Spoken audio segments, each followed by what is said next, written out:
Inside, the lights are low. This isn't your typical lounge. This is where the forgotten tales gather, where the shadows have their say. We'll talk of monsters in the woods, of killers with a motive and lights in the sky, and ghosts in the attic. Come into the waiting room, please. Yes, tonight we have an author, and her full name is Gloria Victoria Donata Morales, but she goes by Gloria Ramos or by her author name, Zilmira Jones. And one of her first books, well, before I even tell you that, let me go ahead and have the panel introduce themselves to Gloria so she knows who she's talking to. So she already knows who I am.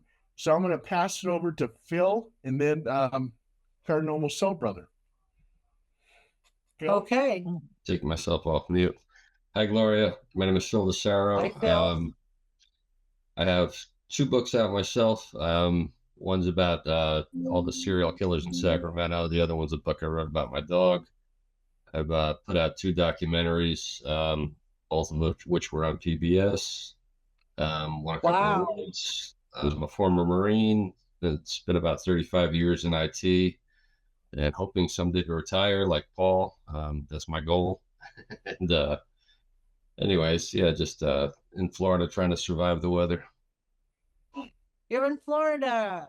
Yeah, well, I was in California for 23 years, and I should have never left. I've been here for less than 4 years and already been flooded 3 times because of hurricanes. Oh. So I have a feeling, I get this feeling Florida doesn't like me. So, yeah. Sorry. That's okay. Anyways, pass it on to Zandine. Okay. All right, Zandine. How are you, Gloria? How are you? Nice to have you here. Doing well. Hello. Yeah, well, I'm just out of the Bay Area from Berkeley and San Francisco, and I love to investigate the paranormal. I've always studied that. And Paul, actually, I met him through a show I would do called Paranormal Soul Brother, which is basically James Brown Ghostbusting. Are you ready for that? Anyway. Yes, I'm all into that paranormal. Yes, I'm paranormal, born that way. Reluctantly so. I love it there. Okay, see, so well, but no, actually, yeah, so I'm just really into this, and I've been on the show for a while with Paul, and I'm just happy to be able to interview interesting people such as yourself.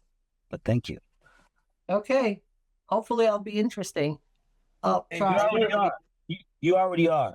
You know what? I listened to when they asked you, the fact that you're doing the memorial, and the fact that you gave them commitment before ego. You actually told them, hey, I can do this, but I can't do that. A lot of people, they don't know how to do that. So you already are interesting. Takes practice. Hey, Gloria. It does. Yeah. Have you ever watched WKRP Cincinnati? Of course. I love that show. There's one song that, when the gal and what's his name, Johnny, and they broke up, and the song was After the Love Has Gone. That has stuck to my mind for like 40 years. I love that show. Why? Well, Paranormal Soul Brother was actually featured on a couple of the episodes on there. How cool is that?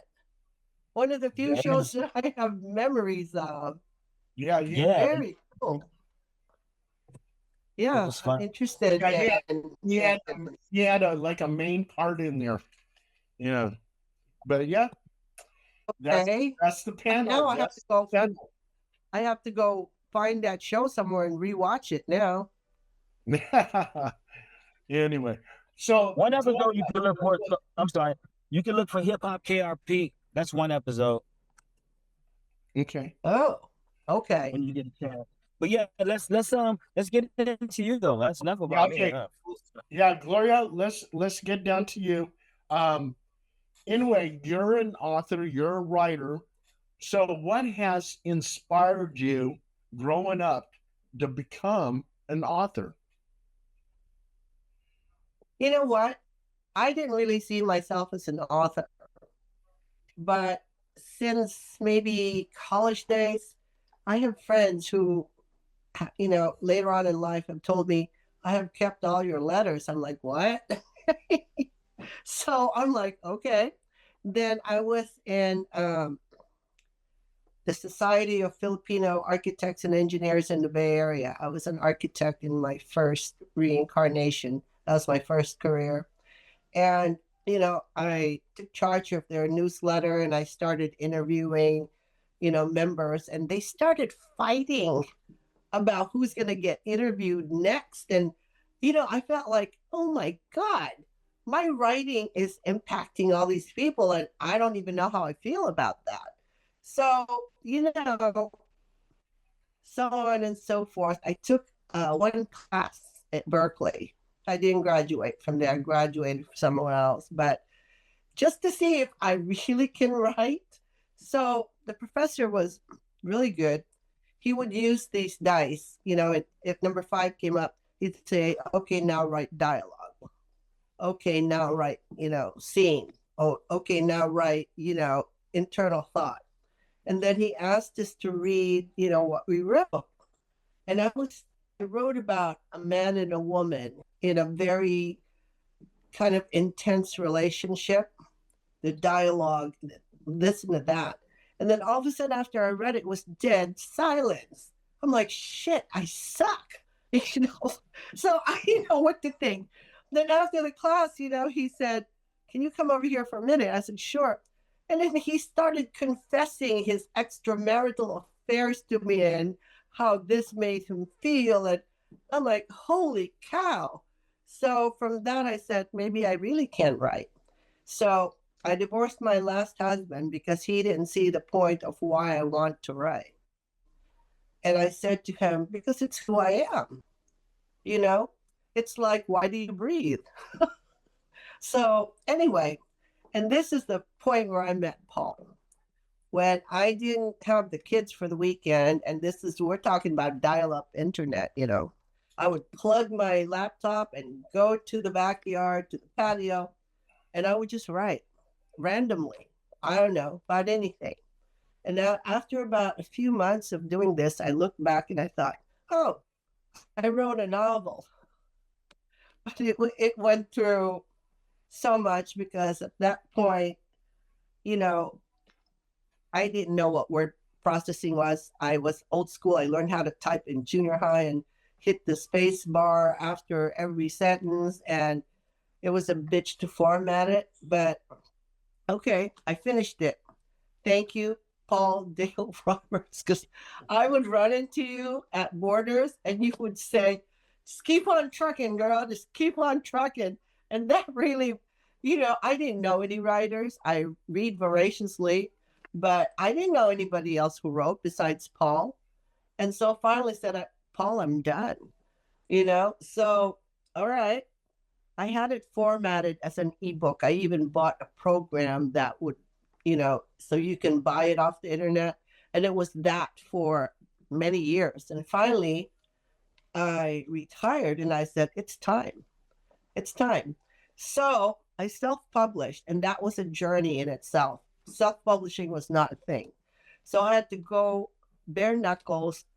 I set up my own publishing company and found a printer. And then, oddly enough, my ex-husband has done many books. So he helped me format it for, print camera ready.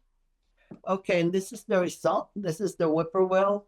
And since I was a teacher, I could not write under my own name because my students, this is a very naughty book. I could not let my students, so I had to have a pseudonym. By the way, this is one of my paintings. Oh, it's kind of like everything from nuts to bolts. And so I published it, and my friend said, gee, many crickets, where did that come from? I said, I have no idea. And, I found out recently that it's music that moves me. When I wrote this book, I was listening to Andrea Bocelli's Sogno album. I don't know why, but it was so dramatic, and I would just listen to it and write and listen to it and write. And you know, I'm proud of this, and thank you, Paul, for teaching me how to put it so that it's in the Library of Congress. I have other books that I need to put in there. This was a very different process, because I wasn't writing a specific anything. I didn't have a plot. I didn't have an outline, nothing. I was just, it seems like I try to explain this to people, but when I'm writing, this sort of other human being, you know, takes over. And after I write, I'm go, oh, where did that come from? For example, there's a part of this book where one of the protagonists, he's gay, but he's in the closet, and his wife catches him with his paramour, but he's a billionaire, and she doesn't divorce him. And, and he said, is this, from personal experience? I said, no, I was never married to a billionaire. I said, it just comes out from nowhere.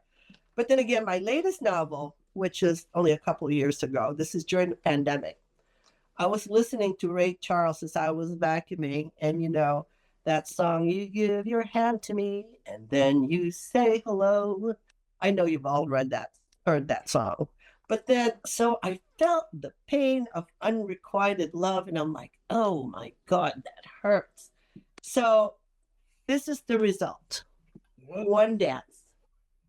In 2.5 weeks, I finished a 400-page novel. Wow. I would just write 4 or 5 hours a day.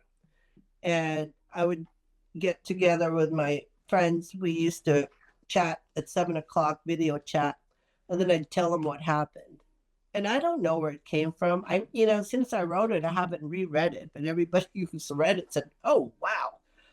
Where did you get your research? And I'm like, what research? I said, that came off the top of my head, and I don't know where it came from.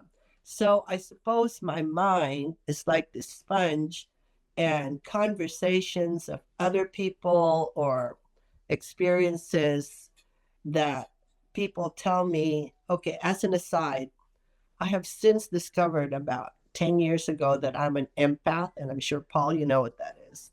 I finally came to terms that I'm an empath, and people are just drawn to me, and they tell me stuff, although I don't remember a lot of it. But then somehow when I'm writing, all that information sort of just comes out. So this and the whipper, You're not the first one that said that. Other authors, some really prestigious authors, have claimed that an entity fed them information for them to write a book. And I wonder if that is what happened to you. I don't know. All I know is I just sat at my laptop and started writing in 2.5 weeks, and I'm done. And you say, Gloria, I'm sorry to interrupt you, but you said you haven't reread it. Did you do a rewrite or at least spell check, grammar check your? I mean, the process of writing. A lot of people rewrite things over and over again, or I've heard very few people like they say Mozart never had a mistake on his page. He wrote it once and that was it. That's a very rare thing, but almost every other writer normally goes over and over and over things. No, not me. I'm the queen of I do not edit. Do you have an editor that at least spell checks or grammar checks, or how do you format it? As it's like on the one and done? I mean, because that's pretty impressive. Well, this one, the whippoorwill, I told you, this is dial-up, right? So my friend's mom was an English teacher, retired. I said, Lori, could you look at what I'm writing? So I would send her a chapter or two, snail mail, mind you, and I would edit it for me. Not just line edit, content edit, everything. And she would just sometimes dot my I's and cross my T's. But other than that, I said, that's it. That's all I have to. She said, Gloria, And, I hate to sound really full of myself, but my friend who was her daughter, she just kind of ghosted me because her mom said, Gloria's a literary genius. I said, look, I didn't say that about myself. Okay, I don't consider myself a literary genius. I just sat on the computer and wrote.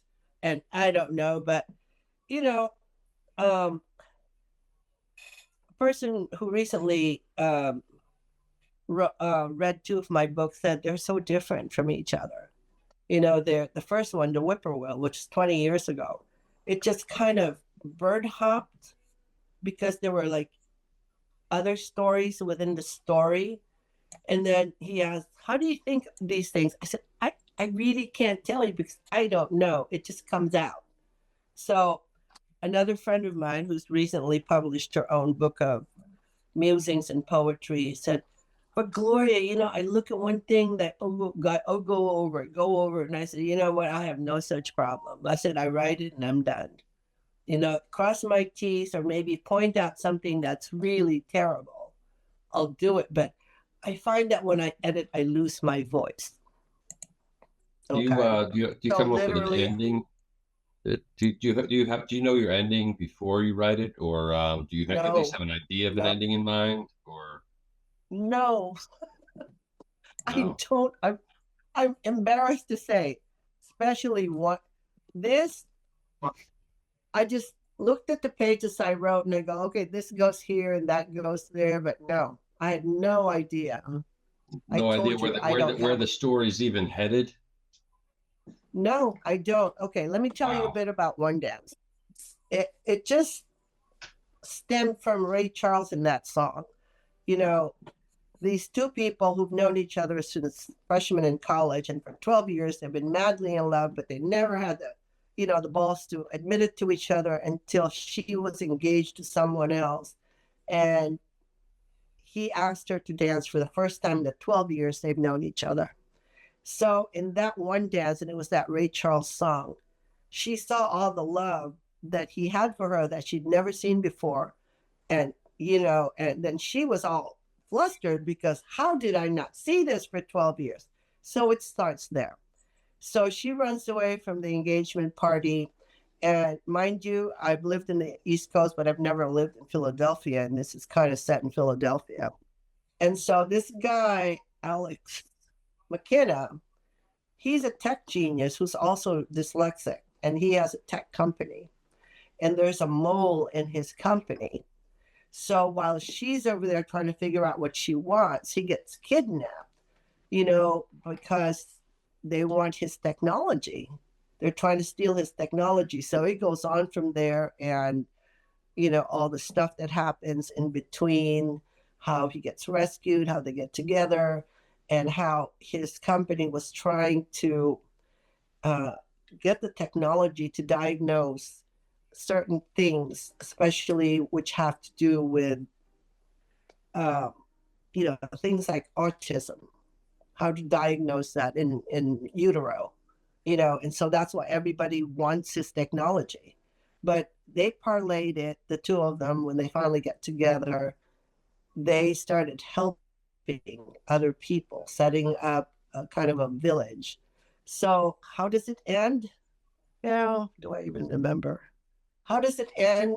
They end up with lots of kids and, all their people, their employees, making this village and doing a lot of charities. But did I know it was going to end like that? Oh, no. I just started to write about the first discovery of, oh my God, why didn't we see this? It's a very readable beach book. And it's naughty. Sorry. One of my bonus sons, Christmas, I didn't even have a hard copy until last Christmas. My son bought me a copy of my own book.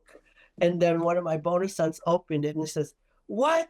He says, I can't even look at you right now. I said, why? Where did this come from? And I said, what page did you look at? He says, I can't unsee what you just wrote. So, yeah. No, I lose my voice when I edit, so I try not to. I don't look back. I know it's presumptuous of me, but how can I tell you? When I start writing, it just goes. Do all your It books goes have adult wherever it's going content? to go. Do all your books have Both of adult them have themes? very, very naughty Yeah. books. But, But but I'm you know that, sorry, it happens.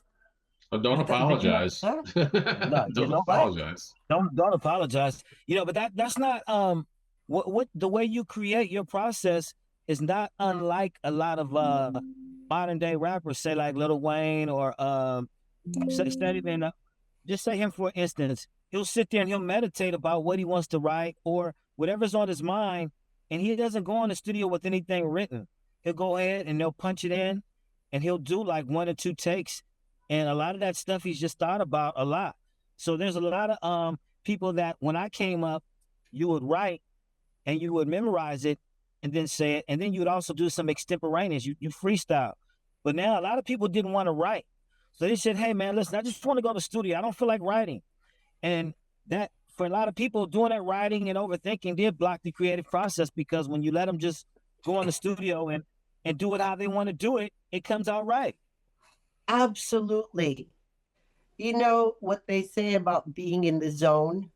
You're just Right. there and you just have to do it. Like wherever you are, whatever you're doing, when it's there, it's there. And you do block the creative process by overthinking stuff instead of I had um this one, Whippoorwill, you know, the whole premise was when it's fate, when you're fated to be with someone, even if somebody throws all these things in your path, there's a one sentence there, and I said, talking about love, some chase it for a lifetime, others find it once and lose their soul in its wake. And I just love that turn of phrase. I go, damn, that was good. So you do block yourself by thinking, I could have done it this way, I could have done it that way. I just want to say, like, just do it, you know? And if somebody wants to read it and has a suggestion, consider it. But when you rewrite, you come up with too many shoulda, woulda, coulda, right? So I agree. When you write a song, where's that song? Frank Sinatra, very famous song. I Did It My Way. He's known for that song. So I don't know what I was watching, but Paul Anka wrote that song. He was in his hotel room in New York. He wrote it in 20 minutes. Oh wow. Yeah. Wow. That's the way. And people say, well, I have writer's block. And, I don't believe that. There's so much to write about. I mean, yeah, if you let it just come to you, people like if you overthink and I mean, it's just too much, especially today. I mean, everything is so fast. The regimented way, you don't have time. If you can't, I mean, you have to let it. You have to feel it, like you said. If you're doing too much, I mean, there's too much AI doing stuff for you anyway. So you need to let it flow. Absolutely, and that's what I would suggest. To people. And, they have so much technical knowledge that it kind of gets in the way because this is what I should do. That's what comes next. Instead of just, vomiting out the creativity.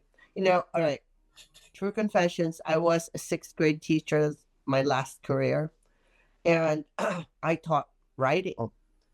And I would say to them, just write, from your gut, what you're feeling. It doesn't have to make sense.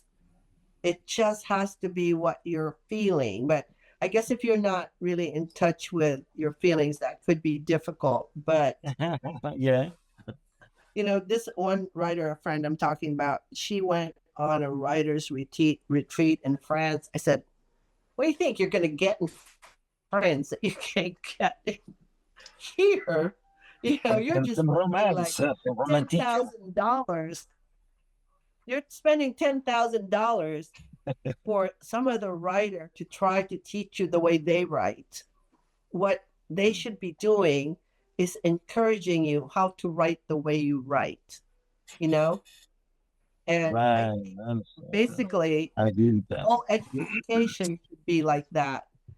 They should teach you to pursue what it is that you're passionate about instead of making things, you know, in this box and this is how you're supposed to do things.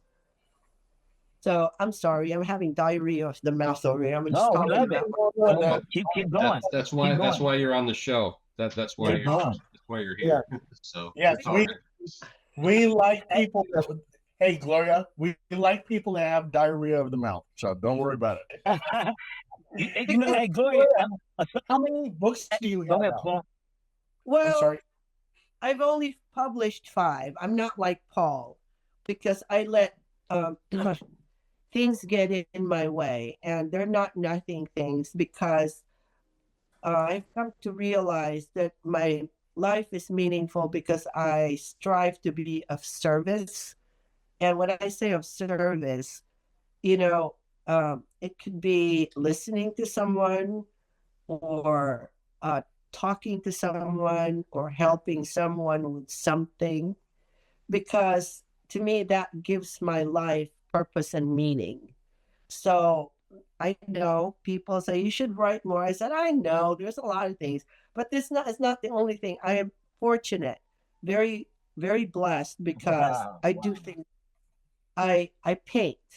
I've had a one-woman art show, and I cook like a goddess. So I'm constantly cooking and feeding other people, and I write. And these are the things, you know, and to me, it's a sin, it's a crime if you don't use what you have. So I try to use, you know, organically what comes to me. I use whatever skills I have to make that happen. Like I'm party planning this funeral on Saturday because I can, because it's easy for me. And you know, there's a couple of things that I want to write about, especially now as I'm going into my 3rd act of life. Because, you know, older people, you guys are all not old, but older people. I am. No, you know what? I plan to grow old disgracefully. So Paul and I are the same age. So I want to write things like things about aging and how when you're aging, you kind of become invisible, you know, because you're not in the workforce anymore. And if you have children, they kind of think, you know, you're decrepit, you can't think anymore, can't. But no, you're still that same person. You're still that same vital person.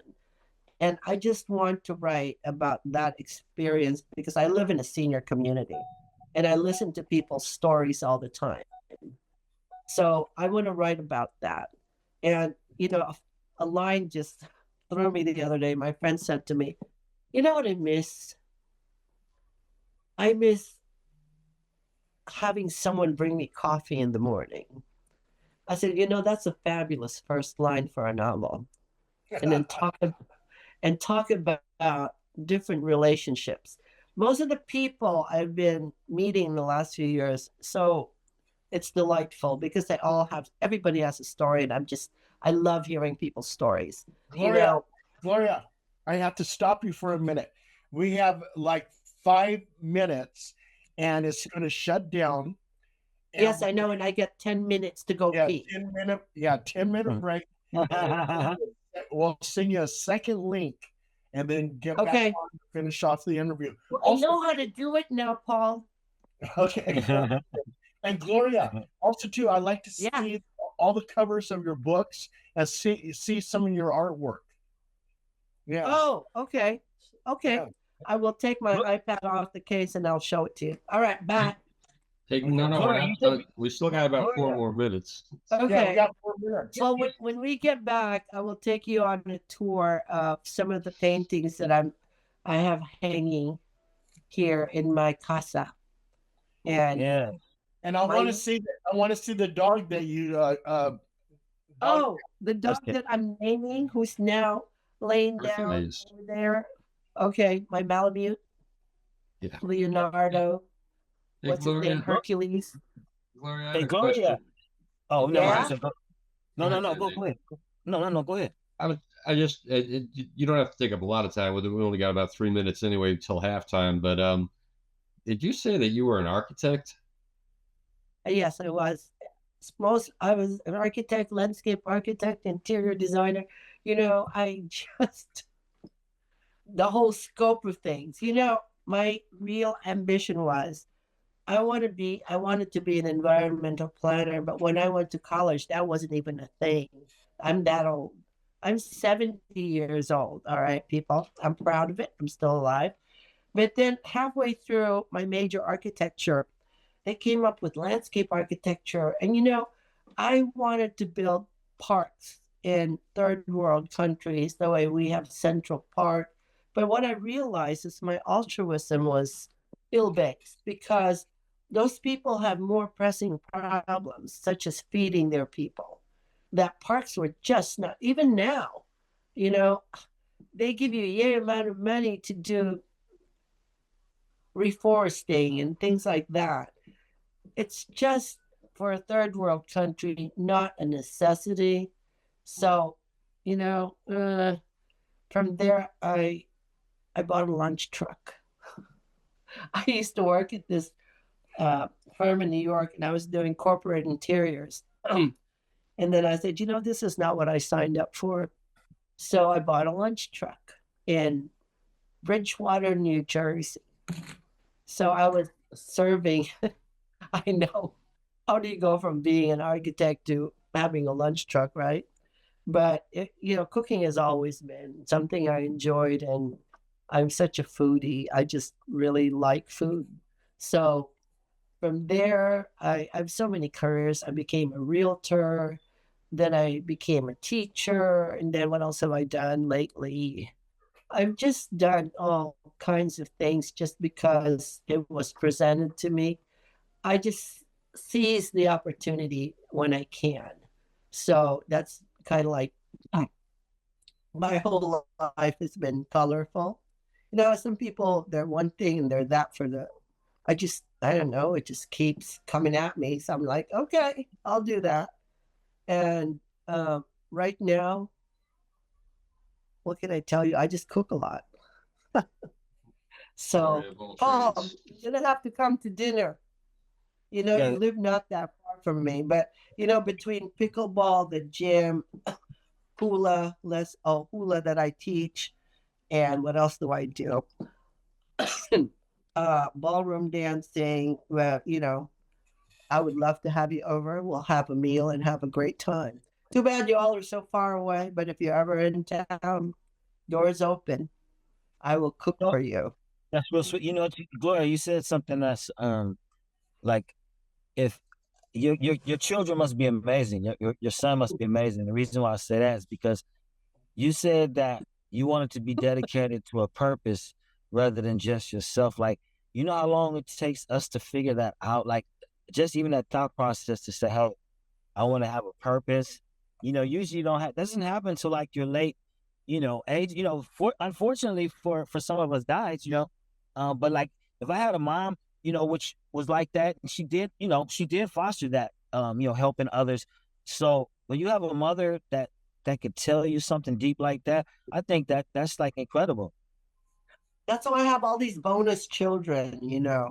They're actually my kids' friends, but they gravitate toward me. So I call them my bonuses. They're kind of like icing on the. I was just talking to one of them, and my next project is 12 lessons that I want to leave my grandkids. It's like things like listen to your gut. If it's too good to be true, too good to be true. And things like trust the timing. Okay. All right. Gloria, you were telling us behind the scenes about this book. Can you show us that book and explain what you were doing? This is Mirabella's White Boots. I wrote it as a real as a read aloud book for intermediate grades 4, 5, and 6 as something their teacher would read aloud to them or their parents could read to them. It's about bullying and how girls are so vicious at that age. And it's about this little girl named Mirabella who was, from a single family mom, and she saved and bought these white boots. And when she came to school, hoping she'd be the cool kid, this other girl who was more affluent had the same boots as her. So the girl decided to alienate Mirabella from the other students, and they started bullying her, like throwing out her test papers, accusing her of stealing. And, it's really tragic, but it starts even earlier than that. And I don't have the solution, but in this book, Mirabella started to grow into who she wants to become. She started reading more. Consequently, she found another girl who likes to read, a more genuine friendship than those girls that she was, the mean girl she was hanging out with. As I started to tell you, Paul, I started writing a sequel to that on a junior high level, but I felt like I would access more kids if it was a graphic novel, but I even went to an anime convention looking at people to see if they would illustrate it for me. Because, I'm an artist, but this is not my jam. Actually, this is interesting. The young lady who was my daughter's best friend who illustrated this cover and all the illustrations in this book, sadly, she passed away at a very young age due to a pulmonary embolism. And it's sad because, I don't know, this book is out of print. What I did was, I was teaching in Southern California. I was teaching enrichment to many different schools in LA County and Orange County. And every school I went to, I would leave a copy of this in their library. So anyway, maybe somebody out there will reach out to me and say, hey, I'll do your graphic novel for you about bullying. Gloria, you don't need to do that. What? You can have AI to create your images. Okay, Paul. Good tip. I will try that. Maybe that's yeah. You would be amazed. Phil, you've used AI. Can you explain to her the benefits with that? The benefits are you don't have to spend money on art anymore, which benefits you as an author and doesn't benefit the artist anymore.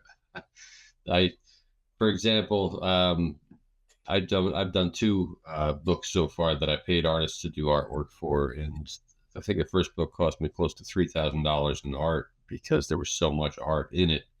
I did ouch 20 pages full of full spread, original artwork in it. And so you literally can just do all that yourself with AI right now. And you can do it over and over again. You just, use one of, a dozen programs that are out there. And if you don't like, all you have to do is literally tell it, I want a bird that's purple and blue and has a bill that looks like a 27 Roadster. As crazy as you want to make it, and if it doesn't come out the way you want it, you change your wording a little bit until it does come out the way you want it, until you're satisfied with the image, and then you can. Yeah, it's really. Why didn't I know you when I was doing these books? I wrote this from my grant. They may not have had that when you did that book. AI may not have been where it is right now. It's come a long way in a short period of time. My first book, Alex, this is maybe 2 years ago. I wrote this from my grandson, and this is this kind of art is not me. So because nobody else would do it for me, and I don't have the money to pay someone. So I illustrated it myself, things like that, which AI would have probably be quicker, but I knew about AI, but I wasn't in a place where I could use it. You have to see this. He's so cute. This is Eli the eagle. Tell me he's cute, Phil. He is cute. Yeah. I like Eli. He's cross-eyed. And then, okay, well, Halimao is this spongy kind of creature. Halimao in Tagalog means monster. So, this is Gabby the goat. So he lives up in the mountains and he fell down to the valley and then he meets Eli the eagle. Eli didn't eat him because Halimao has hooves. So there goes, I'm not going to eat you. You have hooves like me. So he brings her to the mountain to Gabby the goat. No, Eli has talons and Halima has talons. See, he has talons for arms and hooves. Don't laugh at my I kind of dig that artwork, especially the cover. I love the colors. Thank you. Yeah. My kids are, like, he's scary. I had nightmares about that. This is my 32-year-old son. I'm like, he's cute. He's a squishy thing made out of moss, So anyway, in the end, Gabby the goat leads him back to his village up in the mountains. And they said, oh my God, why didn't she eat you? Because he said, although we're different, we're all the same.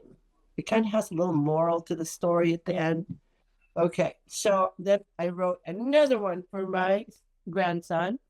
This time Halima goes to sea and he meets Tyrone the turtle, which I had no idea how to, how to draw a turtle. So do not laugh at my turtle, please. Honestly, I like your artwork. I think your artwork is perfect for that. Did you do the cover yourself with the lettering and everything? You did that lettering yourself? No, that's ex-husband. Ex-husband is a graphic artist, and he owes me so many millions of dollars. So, well, he did it. You both worked well together. It looks good. I like it. This is the best one, Carlos the crab. He has a mustache. And he falls down on the sand. So Halima kicks him and he falls upside down on the sand. And he says, help me up, help me up. And Halima says, but you'll try to eat me. He says, no, I won't eat you. And then there's Dee Dee and Dolly, the dolphins. And Barnes & Noble did a really bad job of, printing this. Those are Dee Dee and Dolly. Are they cute? They're cute. Tell me they're cute. Encourage me. The dolphins. Yeah. Honestly, I think all your artwork turned out great on there, and yours turned out way better with Barnes and Noble than mine did. I had much better luck printing on Amazon than I did with Barnes and Noble. Well, you know what? I am so blessed that it takes a village, literally. My son says, why don't you market your books? I said, that's not my jam. That's your job. So my son formatted this and uploaded it to Barnes and Noble because he says, you can do this yourself. I said, why? That's what I have children for, to do things like that for me because, in gratitude that I didn't kill you when you were babies. So anyway, and my latest one dance, I have a friend named Mercedes. We used to be co-teachers at one elementary school, but she's this person. She just knows how to do things. She became a real estate broker at one point, and she's the one that pushed me to upload it on Amazon. She found somebody on Upwork to format it to be printed in Kindle format and print format. And, because I'm like, I don't want to mess with all those people. You interview them. I'm very fortunate I have a village. So Mercedes is like the wind beneath my wings. She just literally kicks my ass to do things. Like the Whippoorwill has been out of print for a while, but now it's back on Amazon. Because why? Because she kicked my ass and she would be texting me every day. Did you do this? Did you do that? So, well, yeah, I will keep on writing, but I need a village to kind of do. I want to play with AI, but I don't know. It's a lot of learning curve for me. I mean, Phil, you obviously are good at it, but No, it's I'll really it's probably easier than need you your think. phone number. Sure. Well, yeah, Mercy. Yeah, she was trying to tell me what Chat GPT was. I'm like, you know what? The random memory in my brain needs to process all this. But yes, Gloria, AI is a one. What? all you have to do is go to Chat GPT, go into images where it says images, type in, describe the image that you want, and it will produce it in like 2 seconds. And it's amazing. The artwork is amazing. And also, too, you can publish your books on Google Books and Google Play. And if you do it on Google Play, you can actually make some money from it because you can sell your ebooks. I've been doing my ebooks on Google Play and Google Books. Oh my God, this is so much information, Paul. Google Books. Okay, I will Yeah. get Mercedes on that. I Okay. just write. I Yeah, just write. Google Somebody else has to get it out there. And, it's been painful writing these Halima books because, it takes me like an hour to write this book, but it takes me hours to come up with these illustrations because it's not my usual. But, I told my son I will probably be famous posthumously because I don't market my books. But I like this, Halima. He can go anywhere. I want him to go to Africa, and maybe I'll be more proficient with AI. And because if I can't draw a hippo, I mean, maybe if I really try. But then, I'm proud. I'm proud of Tyrone the turtle and Didi and Dolly the dolphins, and Carlos the crab is especially dear to me. He has a mustache. Yeah. So You could say like on the AI, you could say a hippo fighting a rhinoceros. It will actually give you a picture of a hippo fighting a rhinoceros, and it'll look I am good. I'm excited because now you make me want to write another Halima book of the series. Where else Okay, can he Phil, go? How about Phil's showing outer you something space? here. What? Phil, what do you got here? Phil, you're on mute. You're on mute. Trying to get this thing to actually let Okay. well, Okay. my camera's not the webcam's not wanting to Further take up. There this. you go. What is Okay. that? It Two won't go wolves? sideways and and it just of course my phone just Oh yeah, you got a Wow. monster. so Yeah, that was AI. That was that created was by AI in two so seconds. if I hit on one of them Yeah. Wow. and that took about 2 minutes and all I said was make me a monster made of moss. So you don't have to pay for this. So my No. question is, how do I translate that to fit in the format? Say I write, and this page I want this. How do I insert that into my document? There's a little share button at the bottom of each picture. You mail it to yourself, and then you use Oh, the software that you use for editing your book, like Adobe or whatever, and you just resize it and put it in your book. I don't use any software to edit my books. Or also too, you can put on. Well, who formats it for Amazon? Kyle. Okay, so Kyle Oh, would okay. No, Kyle for you would hand Amazon, no. We paid someone from Fiverr to format it. But then when Kyle uploaded it to Amazon, he found all kinds of oopses. So it's Kyle. That is, and I shouldn't rely on him because he's really a busy guy. My son is, I don't even know what he does for a living. He works for our gaming company, NBA 2K. I don't know if you all are on gaming. I don't know what he does for them. He's a social producer or a product developer, or I don't know what he If does. your He son makes works tons for a of gaming money. company, then your son can do the Sunday High. That's yeah, I'm Yeah, sure but your son can. I have to guilt him into doing.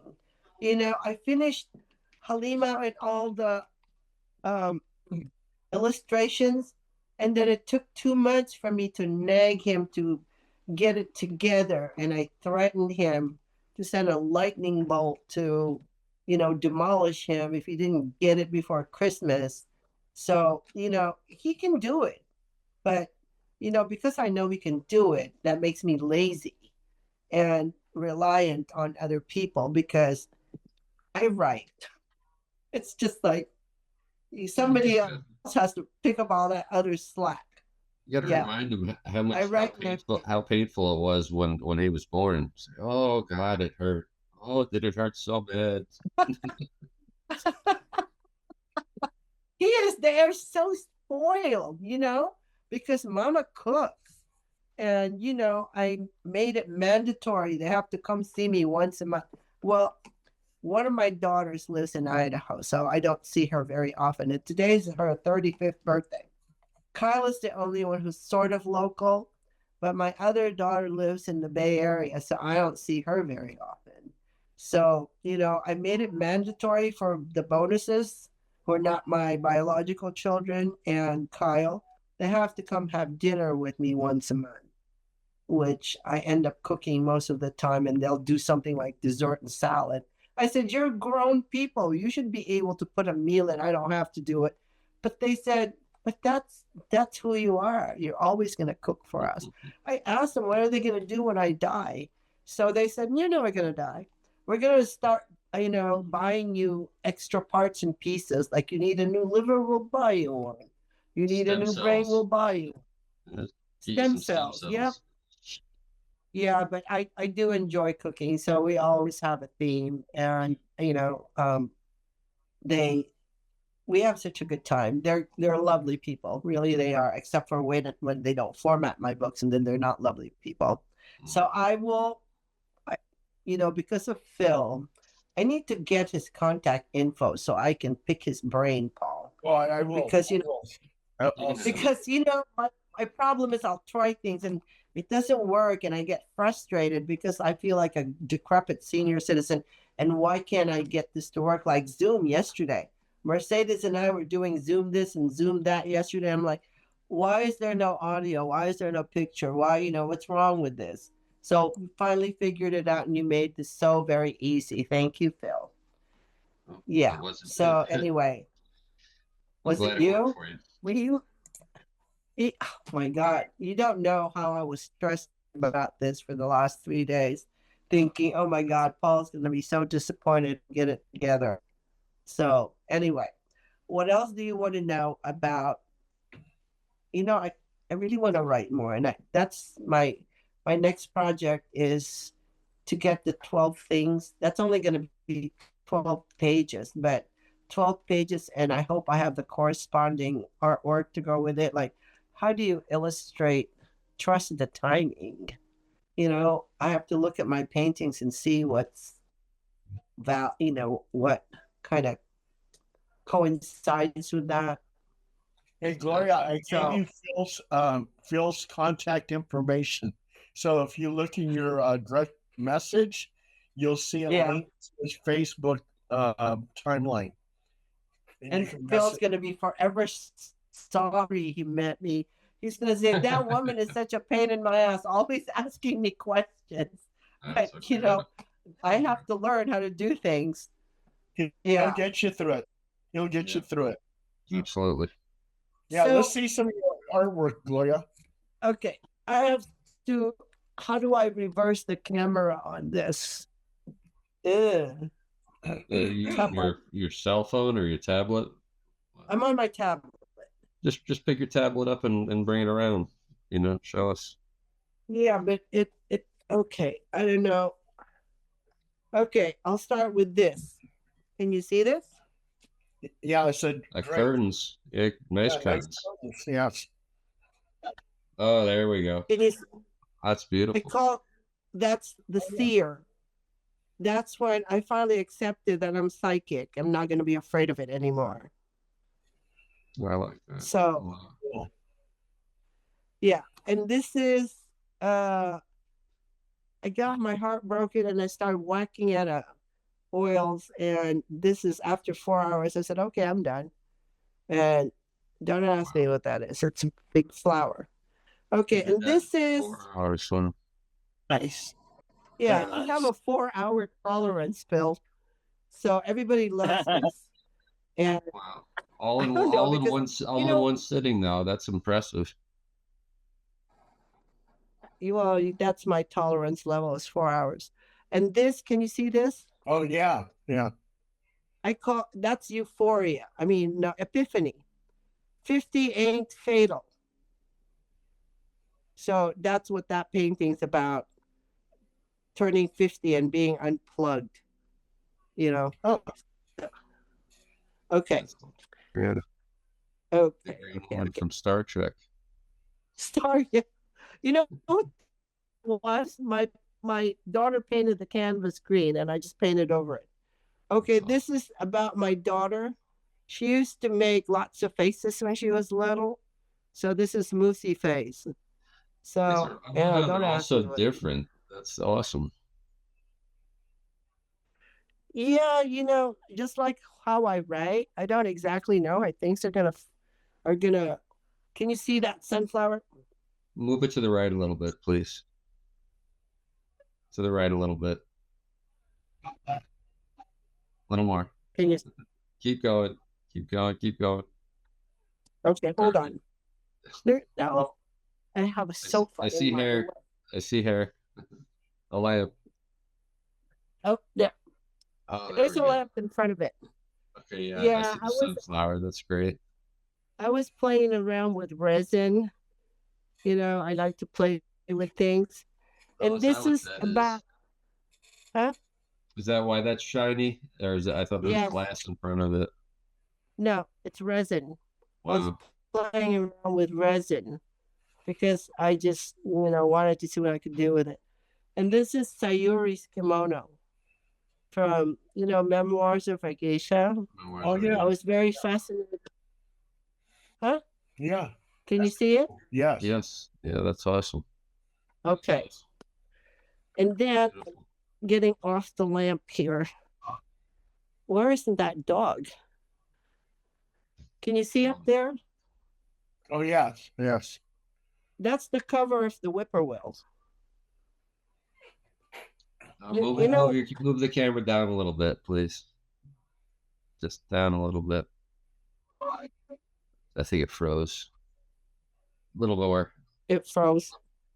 No, it's back. It's back. Just move it down a little bit more. I see the beam in the ceiling now. Oh, that? Okay. Yeah, just move the tablet down a little bit. Yeah. Keep going. There we go. Beautiful. Here? Yeah, that's a large Okay, piece. you know It what almost that looks like the was? size of a door. Yeah. It is. It's a It door. is. No. You know what? I lived in a studio apartment in San Francisco and I put together 4 canvases, hinged them together, and this is one of the panels. There was a shadow of an orchid against my closet door. So I took the red and painted it. So for about 20 years, it was just red. And then it was in my garage for another 10 years. And then all of a sudden, I said, you know what? I'm going to do something with that. And then I just started swishing color around. And I call it the dawning. It's kind of like my idea of a sunset, I guess. So, okay. All right. I want to show you my nudes because an artist friend of mine said, everybody, this is not a nude, but this is just fish. Can you see that? Oh yes. Yeah, move it to the right a little bit, please. And down a little bit. Yeah, that's beautiful. It's Wow. just Yeah, all of your artwork is so different. You don't. It almost could be done by style. different artists. Yeah, it's hard to pinpoint yours. I mean, That's there's kind of me definitely as a person. I when I look at him, I can see there's a Weirdness. no, it's your use of colors. If there's one thing that's similar, I like I really like your use of colors and also the shapes that you use, but your subject matter varies so differently, which I like the variety. I think it's really excellent. You don't get hung up on one Okay, this topic like so many other artists do. no. Do you see my nude? Yeah, that's great. That almost This reminds me is of like the Illustrated Man from like the old Rod Steiger movie. Oh yeah, yeah, Illustrator Man. Yeah. oh, I don't know what that is. But you know, Uh, my friend who's an artist said every artist should have nudes. So I yeah. said, "Oh, okay." So this is about as nude as I can get. If you look closer, I'm trying not to trip. You know, like the beige parts of it, there's actually texture, like little bubbles in it. And there's, you know, if you touch it, you can see like some of it is impasto, kind of have ridges and stuff, but you can't see it because it looks flat when you see it. And her name is Euphoria. I like that name. I think it's So beautiful. happy. Nudes can be so high, boring and overdone, but you did it almost psychedelic. I think it's great. Well, that's how I feel about what women are. Women are very multi layered. And no matter how plain a woman seems, there's like an onion, there's more layers to her. And this one I had a problem with. Huh. Do you see him, my male? Your golden man. Yeah. You know, every his face, and this is oil, except the blue is acrylic because I was fascinated with the shininess of it. Yeah. Well, Yeah. this face went through so many different phases because my daughter, who was living with me at that time, would say to me, "He looks gay." Oh my God. I said, "What?" You look scared. That's You know, great. and even his arms, I had to fix it like over a whole year because I have to let it dry in between because it's oil. And then she'd have something else. And then if you look at his thingy, my jig, you know, the women who see this is that his dick? I'm like, I don't know. It you know, like, Yeah, lower and it a little bit. Lower, go a little bit lower to the right. I gotta see what you're talking about here. Wow. If it is, he's incredibly well endowed. yeah, well, I laughed because they asked me, was that your purpose? I said, I don't know. Was it? I said, I don't know. I told you I don't think when I paint, it just happens. It's like a So third leg. that's okay. Well, I have a lot in storage, but I'll just show you two more. I don't want to bore you to death. This is my uh this is like my guest bedroom. I call the honeymoon suite. Okay. Is this collage? Or Those these are are paintings too? yeah, they're oils. Wow. A lot Yeah. going on. Why? Yeah. It's about how messy love is. Love is messy. I love your use of So colors. That's awesome. just whack away at it. And this is a series that I did called Journeys because life never takes, you know, it never is a straight line.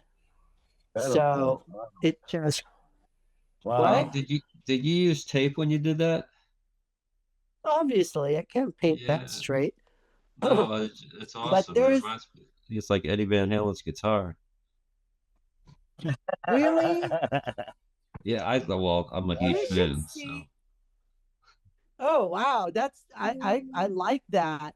But I said, there's lots of textures and all the squares and stuff Yeah. that you don't really see unless you know you're right up close to it. So anyway, Oh, incredible. I'll just stop boring you with my paintings. no, you're Yeah. not at all. That's Oh, great. no. Cool stuff. And So this is creative. Wow. this is kind of new because I call my house my lily pad. So this is my lily pad. Look, can you move it to the right a little bit and down? It almost looks like a map of the world. That's beautiful. Pangea. I'm sorry. Yeah, exactly. Oh, well, that's my lily pad. Wow. So it doesn't look like a lily pad, but to me, it's my lily pad. Anyway. These are all canvases? Yes. Wow. Yes. That's great stuff. Well, I have, there's something, I don't even know how I come up with these things, just like my writing. I don't know. It just happens. So just, no, when I get the mood, it just does. So Phil, I apologize in advance if I bug you about stuff that I don't understand, because I don't really have, there's not a whole lot of people, that have knowledge that I need. So I constantly have to kind of try to make something by myself, because I don't know anybody else who can make it except Paul. Okay. I need to get these books that I have into the Library of Congress, because they will disappear when I die. Hold your man for that. Yeah. Well, I was thinking about my friend Nick Holloway, and I was telling my bonus son about Paul, and he said, "How do you have this friend that I don't know about?" I said, "I don't know. I just haven't talked to him in a while." And he reached out to me, but I guess trust the timing. It was time. It was time for me to talk about it, because I really don't talk about my books to anyone. Nobody wants to listen to me. And I don't talk about my art. Mostly I talk about my cooking, because when I post cooking stuff, people always are just so gaga about my cooking. But anyway, what did Paul, I want you to know that during the pandemic, I embraced my my third eye. That first picture I showed you, the seer. Actually, what inspired me was my daughter went back to school for her second career as a theater tech, and she had a makeup class, and she did that face, her own face, in gray and white and black. And so I took that picture of her and I made it colorful. But this is also me embracing that I have a third eye, because I was always so afraid of being, I don't know what the term for it is, but I started reading more about things that I experienced and not to be afraid of them. Like dead people talking to me. I now embrace that. When it started with a friend of my daughter since junior high, her mother passed away, and I was painting, and all of a sudden, this smell of like I drowned in a sea of flowers. And right away, I know who it was. And right away, I heard the voice in my head. So I had to call my daughter's friend. And I said, Soraya, I need to talk to you. I have a message from your mother. She said she's worried about you and that she's okay. Her mother passed away from cancer that they didn't know she had. She all of a sudden got sick, and then 2 days later, she was dead. So there were no goodbyes or anything. So I was so scared. I slept with the lights on for like weeks, because I don't like getting haunted. But she didn't show herself physically to me, but I heard her voice in my head. But, this has been happening since I was a little girl. So I don't want to talk about it because people think I'm strange. Hey, Gloria, you got about 3 minutes left. How can people reach you, contact you? How can they get a hold of you? I guess Instagram, Facebook. I'm on there, not all the time, but yes, direct message me on Facebook or Instagram. So, And I yes. put you in contact with Phil. And Phil will have your interview published probably in a week's time. Okay, just let me know because people have been asking me. I said, I don't know. Yeah. And also, I want to tell you, be proud of me. I started, I studied to be a Reiki master. I don't know if you know what Reiki is. Yeah. Yes, Yeah. I am a level 2 Reiki master. So, I I will Reiki you when you so need me to. So anyway, I will say I am enjoying every bit of time that I have by using everything that I've been given. And I would just hope that people wake up to their purpose in life. It's not easily found, but to keep on trying. Right, Paul? Paul's Fantastic. Yes. mission in life is to kick me in the ass. Gloria, keep writing. Yes. Fantastic. Thank interview. you. Fantastic interview. Yeah, thank you, Gloria. It was great meeting you. I thank Really you. enjoyed it tonight. Great meeting you too. I'm glad you like my artwork. It gives me I love it. a lift. Great Okay. stuff. Thank you so much. It was a pleasure. I hope you Absolutely. I didn't bore you to death. No. Great episode. Huh? Thank you for being on tonight. Really appreciate it. Oh yeah, I can't wait. So now people will know my deepest, darkest secrets because of Phil and Paul. Oh yeah. So we didn't get into it, but I mean, if you want to do another episode, we can go deeper. Oh yeah. We'll do another one. I'm Just teasing. read my books, Phil, and don't look I at will. me differently. Whipper will. After you've read my books, don't look at me differently, okay? No I'm still that guarantees. same. Oh my God, I will never live on, am I? So no, I will write some more books.